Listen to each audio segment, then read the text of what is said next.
ओम नमः शिवाय। देवों के देव महादेव, करुणा और शक्ति के स्वरूप भगवान शिव की महिमा अपरंपार है। आज हम आपको भगवान शिव की एक ऐसी पवित्र कथा सुनाने जा रहे हैं जिससे सुनने से मन को शांति मिलती है और जीवन के कष्ट दूर होने लगते हैं। तो आइए श्रद्धा और भक्ति के साथ सुनते हैं भगवान शिव की यह पावन पवित्र कथा। सच्ची भक्ति का फल। भगवान शिव की अद्भुत कथा। प्राचीन समय की बात है। हिमालय की सुंदर पर्वत श्रृंखलाओं के बीच एक छोटा सा गांव बसा हुआ था। उस गांव में एक गरीब लकड़हारा रहता था। उसका नाम रामू था। रामू बहुत ही गरीब था, लेकिन उसका हृदय बड़ा ही पवित्र और सरल था। रामू हर दिन सुबह जल्दी उठता, स्नान करता और जंगल से लकड़ी काटने चला जाता। उसकी कमाई बहुत कम थी, जिससे वह अपने परिवार का गुजारा करता था। गांव के पास ही एक छोटा सा प्राचीन शिव मंदिर था और वहां ज्यादा लोग पूजा करने नहीं जाते थे। रामू जब भी जंगल जाता, वह मंदिर के सामने जरूर रुकता था। वह मंदिर के सामने हाथ जोड़कर खड़ा हो जाता और भगवान भोलेनाथ से प्रार्थना करता, हे भगवान भोलेनाथ, मैं गरीब हूँ, मेरे पास आपको चढ़ाने के लिए कुछ भी नहीं है, लेकिन मेरा मन सच्चा है, कृपया मेरी भक्ति स्वीकार करें। इतना कहकर वह मंदिर के सामने रखे शिवलिंग पर जंगल से लाया हुआ एक बेलपत्र चढ़ा देता और आगे बढ़ जाता। दिन बीतते गए। रामू की यही दिनचर्या बन गई। हर दिन वह जंगल से बेलपत्र लाता और शिवजी के चरणों में चढ़ाकर अपनी श्रद्धा व्यक्त करता था। उसी मंदिर में एक पंडित जी भी पूजा करते थे। वह रोज मंदिर में बड़े बड़े थालों में फूल, दूध और मिठाई लाकर भगवान शिव को अर्पित किया करते थे। एक दिन पंडित जी ने देखा कि हर सुबह कोई शिवलिंग पर एक ताजा बेलपत्र चढ़ा के चला जाता है। पंडित जी ने सोचा, मैं तो इतनी बड़ी पूजा करता हूँ, इतना सारा सामान लेके आता हूँ, लेकिन यह तुझ बेलपत्र कौन चढ़ा जाता है। अगले दिन वह छिपकर देखने लगा। सुबह सुबह उन्होंने देखा कि एक व्यक्ति वहां पर आया, जो रामू था। उसने अपने मैले कुचैले कपड़ों से बने हुए थैले में से एक बेलपत्र निकाला और भगवान शिव को अर्पण करके कहा, हे भगवान, आप इसे स्वीकार कीजिए। जब पंडित जी ने यह देखा तो पंडित जी को बहुत ही क्रोध आ गया और वह बोले, अरे मूर्ख, क्या तुम जानते हो कि भगवान की पूजा कैसे की जाती है? तुम्हारे गंदे हाथों से चढ़ाया गया बेलपत्र भगवान कैसे स्वीकार करेंगी? रामू डर गया। उसने हाथ जोड़ लिए और पंडित जी से प्रार्थना की, मैं तो बस सच्चे मन से भगवान को याद करता हूँ। मेरे पास पूजा की कोई सामग्री नहीं है। मैं एक गरीब आदमी हूँ। पंडित जी, आप मुझे क्षमा कर दीजिए। मैंने जो सब किया है वह जानकर नहीं किया है। आप मेरी गलतियों को क्षमा कीजिए। रामू की पीड़ा बढ़ गई। उस दिन रामू बहुत दुखी हो गया। उसने सोचा, शायद सच में मेरी पूजा गलत है, मैं अब मंदिर नहीं जाऊंगा। लेकिन उसके मन में महादेव के लिए इतना अधिक प्रेम था कि वह खुद को मंदिर जाने से नहीं रोक पाया।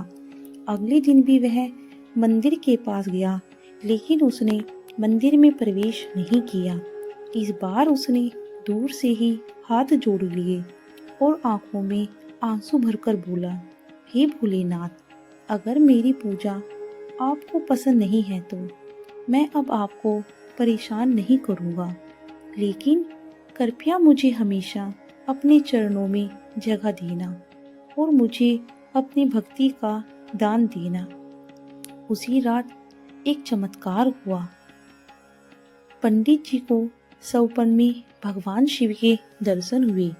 भगवान शिव ने क्रोधित होकर पंडित से कहा, अरे मूर्ख, तुमने अपने अहंकार में अंधे होकर मेरी प्रिय भक्त का अपमान किया है। पंडित घबरा गया।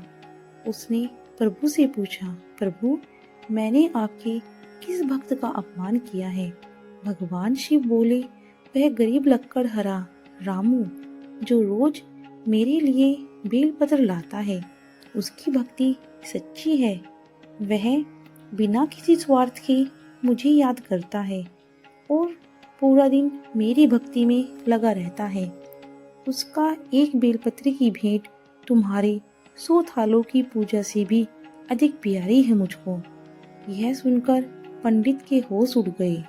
उस रात वह ठीक से सो भी नहीं पाया। वह सुबह होने का इंतजार करता रहा। सुबह होते ही वह पंडित रामू को खोजने के लिए इधर उधर दौड़ा। वह जंगल में गया और रामू को लकड़ी काटते हुए देखकर वह उसके पास जाकर हाथ जोड़कर बोला और रामू के चरणों में गिर गया। रामू घबराया और बोला, पंडित जी, आप यह क्या कर रहे हैं? पंडित बोले, मुझे क्षमा कर दो रामू, मैंने तुम्हारी सच्ची भक्ति को नहीं पहचाना। भगवान शिव ने मुझे सपने में आकर सब बता दिया है। रामू की आंखों में आंसू आ गए और वह जोर जोर से रोने लगा। तब उसने पंडित जी को उठाया, गले से लगाया और बोला, मैं तो बस भगवान को अपना मित्र मानकर उनसे नित प्रति बातें करता हूँ और यह भगवान का चमत्कार ही है। उस दिन उन दोनों ने मिलकर भगवान शिव के मंदिर में जाकर भगवान शिव की पूजा की। रामू ने फिर से बेलपत्र चढ़ाया और आंखें बंद करके प्रभु से प्रार्थना करने लगा। तभी उसी समय मंदिर में एक दिव्य प्रकाश फैल गया। शिवलिंग से तेज रोशनी निकलने लगी। कुछ ही क्षणों में वहां स्वयं देवों के देव महादेव प्रकट हो गए। भगवान शिव ने मुस्कुराते हुए कहा, रामू, तुम्हारी सच्ची भक्ति से मैं बहुत प्रसन्न हूँ। तुमने कभी मुझसे धन, सुख, संपत्ति, वैभव नहीं मांगा है, केवल मुझको सच्चा प्रेम दिया है। मैं तुम्हारे प्रेम के वशीभूत हो गया हूँ। तुम जो चाहो मुझसे वरदान मांग सकते हो। तब रामू भावुक होकर भगवान के चरणों में गिर पड़ा। भगवान शिव ने उसे आशीर्वाद देते हुए कहा, आज से तुम्हारे जीवन के सभी दुख समाप्त हो जाएंगे। उस दिन के बाद रामू का जीवन बदल गया। उसके खेतों में अच्छी फसल होने लगी। उसका घर सुख और समृद्धि से भर गया। लेकिन सबसे बड़ी बात थी कि रामू का मन पहले से भी अधिक शांत और प्रसन्न हो गया। वह रोज मंदिर जाता और भगवान का धन्यवाद करता। पंडित जी भी अब घमंड को छोड़कर सच्चे मन से भगवान की सेवा करने लगी। तो भक्तों, यह थी भगवान शिव की पावन पवित्र कथा। जो भी सच्चे मन से भगवान का स्मरण करते हैं, उसके सभी दुख और कष्ट दूर हो जाते हैं। भगवान शिव आप सब पर अपनी कृपा दृष्टि बनाए रखे और ऐसी ही और अधिक कथाएं सुनने के लिए मेरे चैनल को सब्सक्राइब करें, फॉलो करें। धन्यवाद।